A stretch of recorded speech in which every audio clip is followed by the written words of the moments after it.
మరి ఈ రోజున ఈ యొక్క సమావేశానికి విచ్చేసి పట్టణ అధ్యక్షులుగా అన్న ముక్క సత్యనారాయణ గారిని ఎంపిక చేసినటువంటి జిల్లా అధ్యక్షుల వారికి,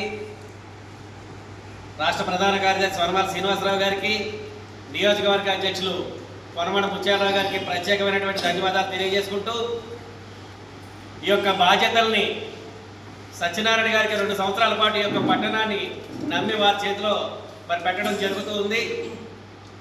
ముఖ్యంగా స్వాతంత్రం వచ్చి 76 సంవత్సరాలు పూర్తయి 77వ సంవత్సరంలోకి మనం అడుగు పెడుతున్నా సరే, మరి నేటికి కూడా చెట్లు చాటున, పుట్ల చాటున, కాలగొట్ల మీద సంచార జీవితాలు గడుపుతున్నటువంటి ఈ యొక్క బడుగు బలహీన వర్గాలు ఏవైతే ఉన్నాయో, ఈ యొక్క వర్గాలకి సరైనటువంటి ప్రాతినిధ్యం కావాలి. ఈ యొక్క కులాలు అభివృద్ధి చెందాలంటే రాజకీయంగా అభివృద్ధి చెందాలి. రాజకీయంగా అభివృద్ధి చెందాలి అంటే చట్టసభలలో రిజర్వేషన్లు సాధించాలని ఎవరైతే 50 సంవత్సరాల సుదీర్ఘ పోరాట యోధుడు, రాజ్యసభ సభ్యుడు అన్న ఆర్ కృష్ణయ్య గారి ఆశయ సాధనకు మేమందరం కూడా నడుం కట్టి ఈ యొక్క కార్యక్రమాలను ముందుకు తీసుకెళ్తూ ఉన్నాం. మరి అదేవిధంగా ఈ యొక్క చట్టసభలలో రిజర్వేషన్లు సాధించాలంటే టైగర్ ఆర్ కృష్ణయ్య గారికి రాజ్యసభ సభ్యత్వాన్ని ఇవ్వాలని మరి గత ప్రభుత్వాన్ని డిమాండ్ చేయగా మరి జగన్మోహన్ రెడ్డి గారు రాజ్యసభకి అవకాశం కల్పించారు. మరి రాజ్యసభకి వెళ్ళిన తర్వాత అనివార్య కారణాల వల్ల అక్కడ ఉన్నటువంటి మనకి బలం సరిపోక మరి ఆ యొక్క వైసీపీ ఎంపీ పార్టీకి ఆయన రిజైన్ చేసి వచ్చేసిన తర్వాత మరి బీజేపీ పార్టీ వారు పిలిచి నరేంద్ర మోదీ గారి ఆధ్వర్యంలో మీ బీసీ సమస్యలపై మీరు చేస్తున్నటువంటి 50 సంవత్సరాల సుదీర్ఘ పోరాటానికి మేము నాంది పలుకుతాం. మీ హక్కులు ఏవైతే ఉన్నాయో వాటిని నేను ఒక బీసీగా పరిష్కరిస్తాను, నన్ను నమ్మండి, ఒక్కసారి ఈ యొక్క బీజేపీ పార్టీ తరఫున రాజ్యసభ సభ్యుడిగా మీరు ఎన్నిక కావండి అని ఎనామస్గా ఇచ్చినటువంటి పెద్దలు, గౌరవనీయులు, మరి ఈ దేశ ప్రధాని అయినటువంటి నరేంద్ర మోదీ గారికి ప్రత్యేకమైనటువంటి జాతీయ బీసీ సంక్షేమ సంఘం తరఫున అభినందనలు తెలియజేసుకుంటూ ఉన్నాం.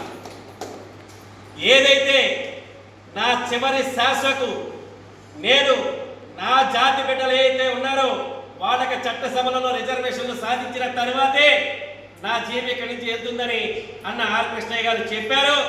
మరి ఏ రోజున ఆ సమయం దగ్గరికి వచ్చింది. ఆ యొక్క అనుకూలమైనటువంటి వాతావరణం ఈ రోజున ఈ రాష్ట్ర వ్యాప్తంగా మరి వనమాల శ్రీనివాసరావు గారు కానివ్వండి, ఈ జిల్లా వ్యాప్తంగా కోడి యుగంధర్ గారు కానివ్వండి, మరి యొక్క ఉమ్మడి రాష్ట్రంలో ఉండగా కూడా మరి బోధ్ దుర్గా నరేష్ గారి సారథ్యంలో ఈ యొక్క సంఘాన్ని ఉధృతంగా ఉద్యమాలు చేసి తీసుకెళ్తున్నాం. కాబట్టి మన యొక్క రిజల్ట్ బాగా వస్తుందని ఈ సందర్భంగా తెలియజేస్తూ ఉన్నాం. ఏది ఏమైనప్పటికీ కూడా మనం మన జాతికి ఇవ్వాల్సినటువంటి గౌరవాన్ని మనం ఇవ్వాలి.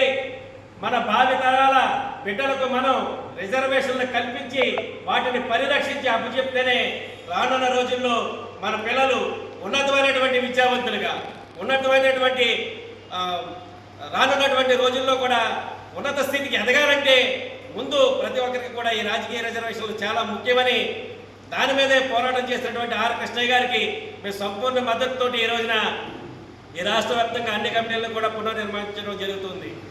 మరి ముఖ్యంగా ఈ యొక్క జాతీయ బీసీ సంక్షేమ సంఘం పోరాటంలో ఈ రాష్ట్రంలో ఉన్నటువంటి 140 బీసీ కులాల్లో మరి నేటికి కూడా పంచాయతీ వార్డు నెంబర్ అంటే 100, 150 ఓట్లు ఉన్నటువంటి వార్డులో కూడా ఒక వార్డు నెంబర్గా కూడా బీసీ కులాల్లో 105 కులాలు గెలవలేకపోయాయి, అక్కడ గడప తొక్కలేకపోయాయి అంటే మనం ఎంత వెనకబడిపోయి ఉన్నామో ఒక్కసారి మనం ఆలోచించుకోవాలి.